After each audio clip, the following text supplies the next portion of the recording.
Hey, my name is Brandon Payne. I am a coach at Chaminade Julienne Catholic High School.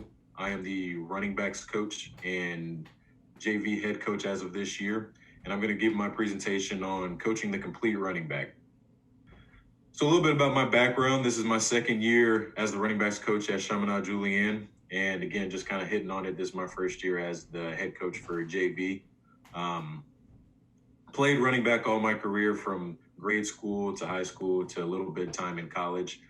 I've had the privilege of being coached under three great coaches from high school and in college.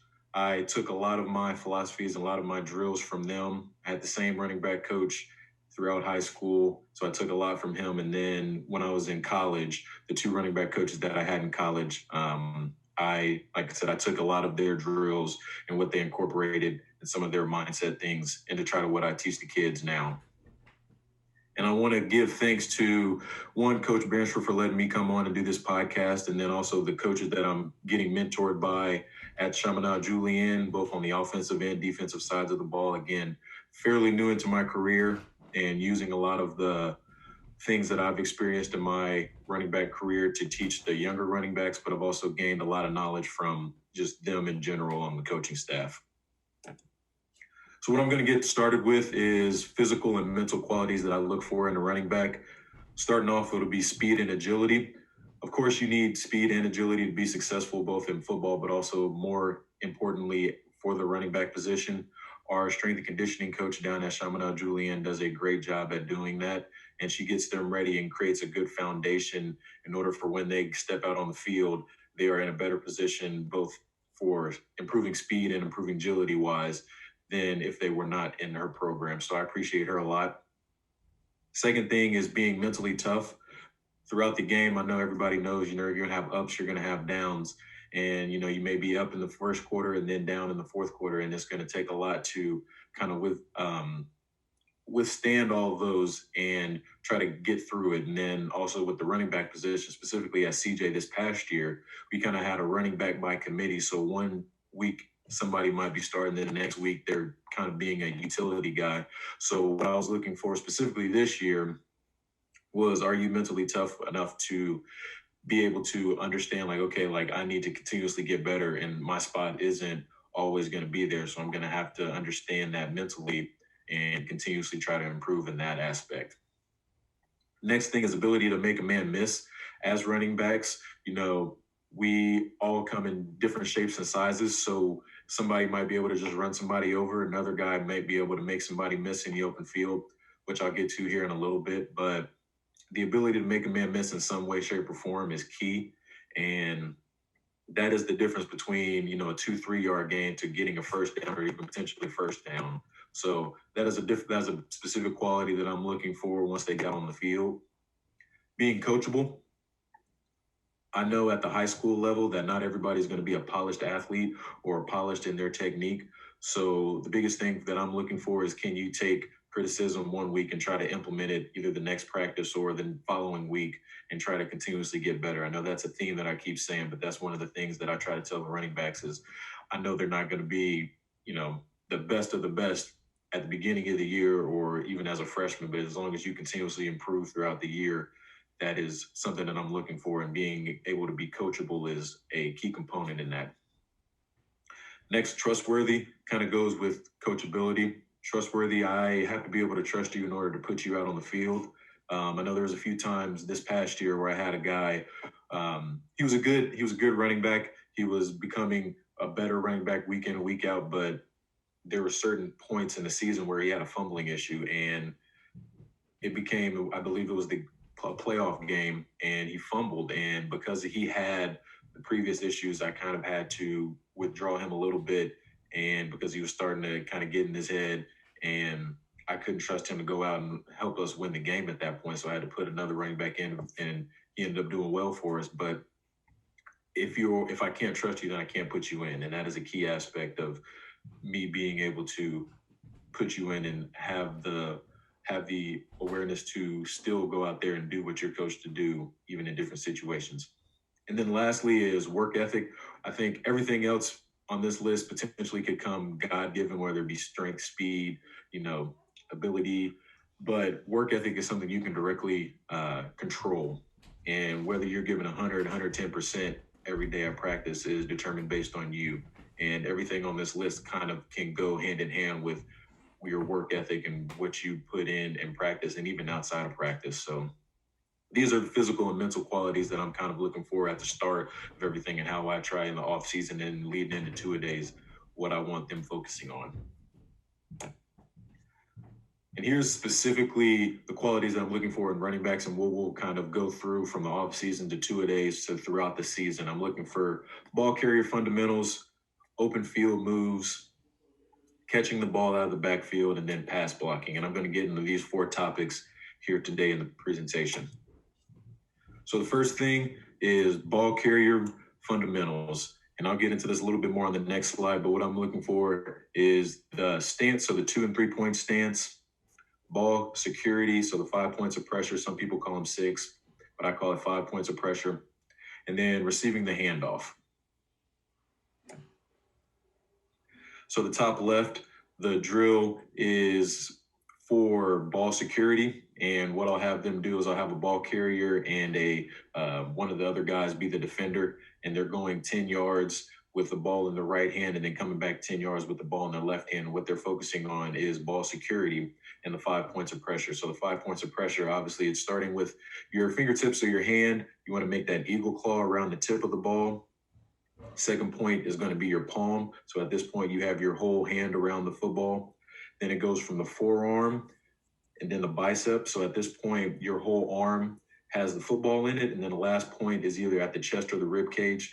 I know a lot of people have heard high and tight. That's where the tight comes from, and the high is the chest and the rib cage aspect of it. So at that point, you can't go underneath it, and nobody can knock the ball out if you're focusing on those 5 points of pressure. And that's what that drill kind of represents, going those 10 yards, having a defender try to knock the ball out, and then switching arms and doing the same thing.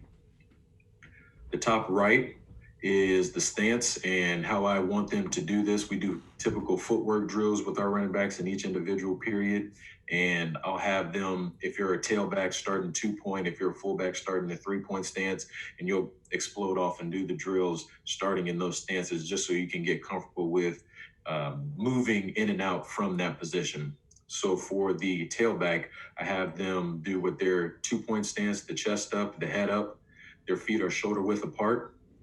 Their hands are either at their thigh pads or at their knee pads, and their feet are facing forward, not kind of veering off to the right or veering off to the left, because that's a clear indication that the defense can key in on if your feet are pointed one way, then they obviously know you're going that way. So I try to coach them up and to keep their feet forward and be able to explode one way or the other. Similar things are occurring with the 3 point stance. The fullback's head is going to be up and their eyes are looking forward. Their weight is going to be majority on the hand that is down into the ground. They're going to be on the balls of their feet. And again, their feet are going to be facing forward because you don't want to give any indication of the defense on where you're going. So this is the 2 and 3 point stance. And again, I'm going to have them repeatedly do these stances at the beginning of each drill so they can get comfortable with those stances. And then last but not least on this slide, we have receiving the handoff. And at the beginning of each individual period, we have the quarterbacks work with the running backs and focus on mesh. So we'll have them go through all the run game plays and how they receive the handoff on each play. And it's the quarterback's job to obviously get the running back the ball, but it's the running back's job to secure that ball. So the way I'm teaching them is whatever hand or arm is closest to the quarterback, depending on the run game play, is the arm that you're going to have up. So in this situation, you're going to have the right arm up, you're going to have the palm facing down, and you're making that pocket with the left hand, and the palm is facing up. So you're making that pocket, and whenever you receive the ball, you're clamping down on it and covering it up until you get into the open field, and that's when the arm goes one way or the other with the ball in it. So here's just some plays on how things can incorrectly happen with the handoff and what can occur based off of them. So we have the running back receiving the handoff. He has a fumble on the play. And here you'll see in a little bit that the bottom hand is not making that pocket that we talked about. So therefore, the quarterback puts it into his stomach, and then the ball is fumbled. It was a lost fumble. So that is why we try to focus on creating that pocket in mesh, just so when we get into game time situations, that is not an issue.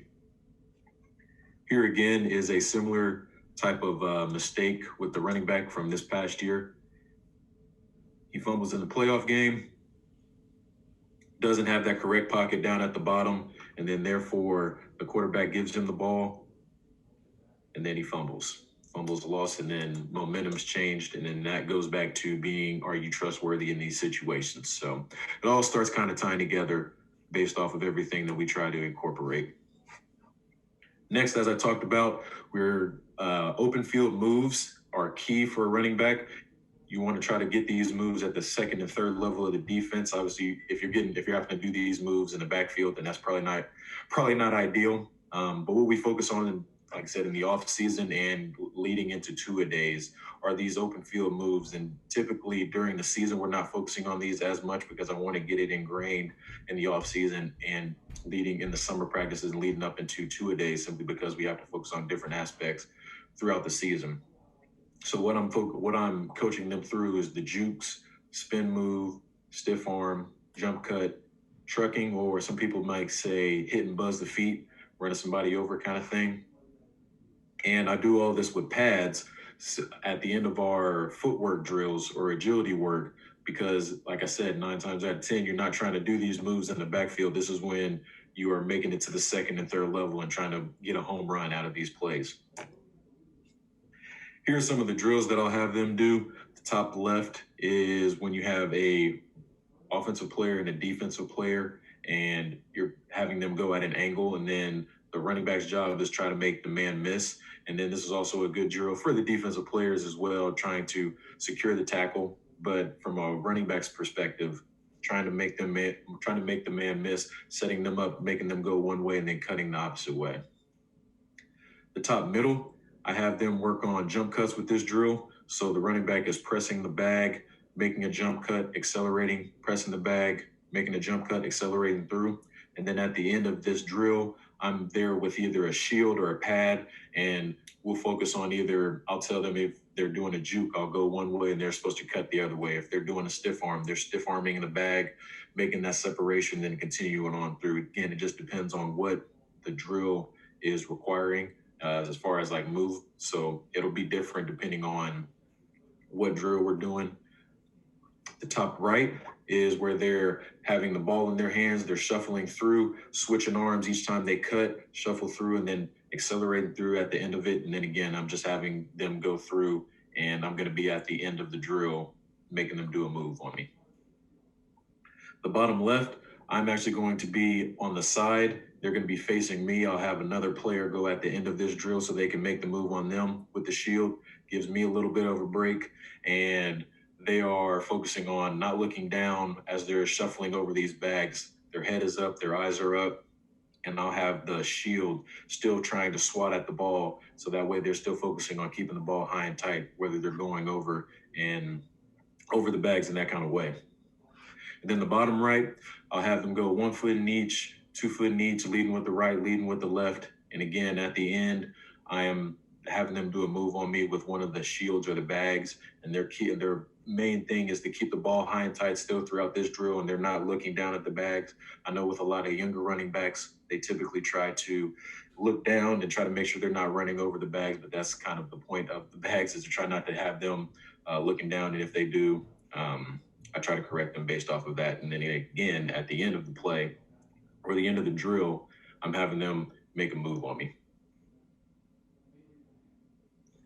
So here are just some of the clips that I've found throughout last year and this past year on some of our running backs utilizing some of the drills that we've done. This running back, he was a kind of power back. So at the end of the play, he was able to get 3-4 extra yards just by lowering his shoulder on the defender.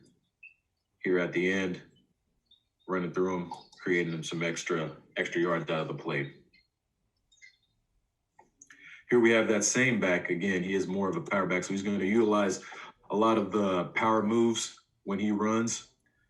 So at the end, he is going to create that separation with the stiff arm, and he's able to get 10, 12 extra yards because of that play. or because of that move. Next, we have a different kind of back. He was a little bit bigger back, but he was a little bit more shifty than the other back that we just showed. So his main movements he tried to focus on was trying to make a man miss in the open field. And as you can see in this clip, he set the defender up. It was a safety, so he made him miss, and he was the last line of defense, and he was able to score on this play. You will see a little bit better on this one. He was able to make him miss. Continue on through.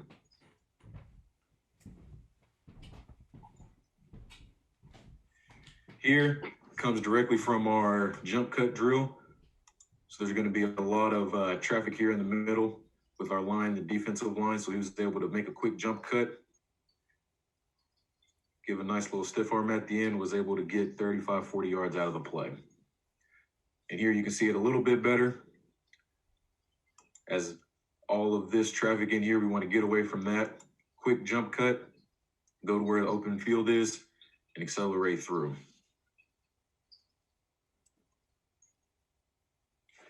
Next, we're going to talk about catching the ball out of the backfield. With our offense, it doesn't require our running backs to do a whole lot of catching, but we do have the occasional swing routes and the screens that are utilized. And because we don't get the ball thrown to us a whole lot, I try to emphasize them to make sure that they catch the ball because of that. And if they are calling for our number in the play call, then we should make sure that we catch the ball. So the way I'm kind of coaching them through it is positioning of the hands, actually making the catch, obviously, before they look upfield, securing the ball. And then the way, like I said, the way we do this is practicing our pass routes in the individual period. And 1 week, and we may be focusing on just the swings. The next week, depending on who we're going against, we may be focusing on actual screens of the plays. Again, it just all kind of depends on who we're going against and what I want them to try to emphasize throughout the week and get ready for. So at practice, this is kind of the diagram that I like to coach and how I want the progression to go with the running backs. So they want to catch it away from their body. Then they start securing the ball. And then it ends up being in that same position that if you were trying to receive a handoff and cut into the open field with the high and tight aspect, that's the same ending point that if you were catching the ball. We'll see that in the clips to come, but that's just the kind of progression that I try to coach them up in doing when we have our passing routes in our individual periods.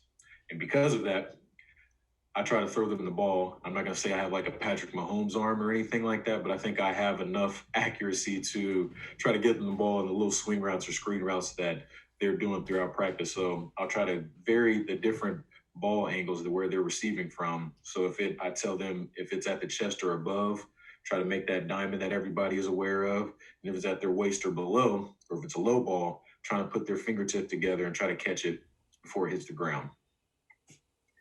Here are some of the clips of us in the actual game receiving some of the swing routes. This one's specifically a swing route.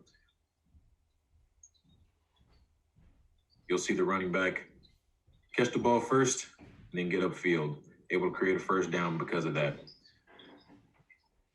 little bit better from here. See the running back first catches the ball, then just gets upfield, high and tight, is able to get out of bounds, and again, make a first down. Here's the same swing route concept that we're doing. It's the mesh. So he's swinging out because nobody's expecting the running back to get the ball in that aspect. Is wide open. He's able to secure the pass, get a first down and extra yards by stiff arming the guy at the end of the play. I know the guy, he was really happy about this play, so I'm glad I put it in here. Again, stiff arm at the end of it, make some extra yards out of it.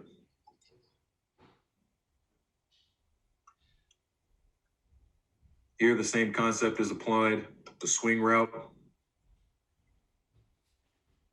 Catches the ball first, makes the man miss. And again, not everything is going to be those first downs like we just saw, but as long as we're catching the ball whenever it's getting thrown to us, that's kind of what I'm emphasizing when they catch the ball. Same concept again, swinging out, making the man miss after you secure the ball and getting what you can afterwards. And then last but not least, we have pass blocking, which is an essential aspect of being a running back, in my opinion, because not all the times you're going to get the ball in any kind of way. So you have to make sure that when you are not getting the ball, you're protecting the quarterback and making sure that the pass is completed based off of that. So what I'm coaching them to do is meet them as close to the line of scrimmage as possible when you ID who's potentially blitzing. Your hand positioning once you get close to the blitzing defender or the defender that's coming off, hand positioning in the middle of the chest, make sure you get that. And then once you actually make contact, moving your feet and continuously moving your feet, and don't drop your head in the process. A drill that I like doing to kind of emphasize this is the mirror drill. It's where you have 3 cones about 5 yards apart from each other, and you have a defender and an offensive player on each side. The defender is going to start his movements, and the offensive player is going to mirror his movements wherever he goes. And whenever I, as the coach, say hit, that's when the offensive player is going to engage with the defensive defender and try to drive him back as a result. And it's also a good drill for the defensive player as well, simply just because they're working on the same thing, trying to get off the blocks. So it works out that some of our running backs are also linebackers as well, so they get to kind of go back and forth and try to beat each other up that way. So here's a clips of the pass protection.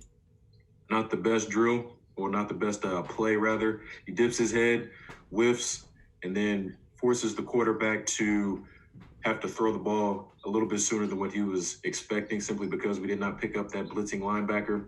Again, he dips his head, and the pass is rushed because of that.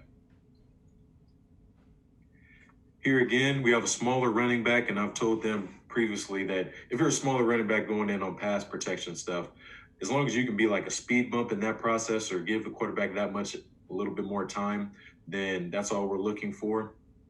With here, he actually makes contact with the linebacker, but because the linebacker is a little bit smaller guy and our running back is a smaller guy, I think he thought that he didn't necessarily have to do the technique as well as what he was taught. So he just kind of gives him a shoulder as opposed to coming in, trying to meet him as close to the line of scrimmage as possible and getting his hands engaged. So you'll see that here in a little bit. And I told him after the play that if that was a bigger linebacker, we gotta focus on what we've been coached to do.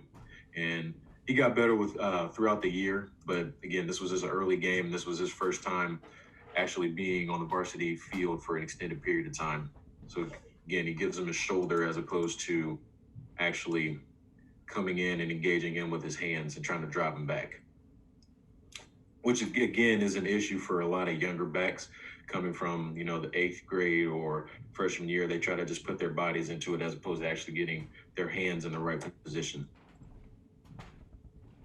Here, the running back actually, he does not pick up the linebackers, they don't come, but he actually ends up getting one of the defensive linemen that comes off one of the offensive linemen's blocks.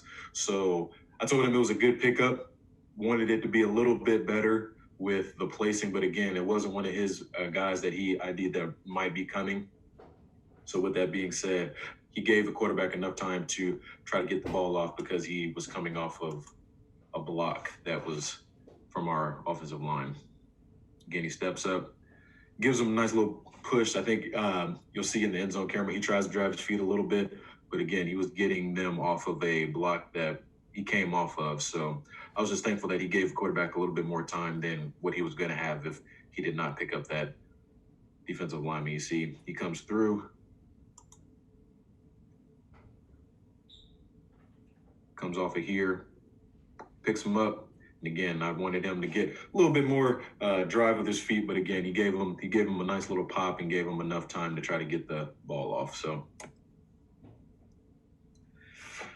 here's kind of just a recap of what we talked about. It was the ball carrier fundamentals, open field moves, catching the ball out of the backfield, and then pass protection from the running back standpoint, in conjunction with the physical and mental qualities that I'm looking for. I think these are the ingredients to make a complete running back. Again, you might not have the most physically gifted child back there in the backfield, but as long as he can check off most of those boxes from the physical and mental standpoint, while also getting coached up and doing these 4 extra things, I think you can have a at least a serviceable running back in the backfield, and that's all I'm looking for. And if you have the physical gifts to exceed that, then that's when you get the good and great running backs out of it. So again, I'd like to thank Coach Bandstra for letting me do this podcast. I'd like to thank my coaches that thought that I could come on here and do a good job. Again, they're a lot of my mentors, and I appreciate everything that they've given to me so far in my young coaching career.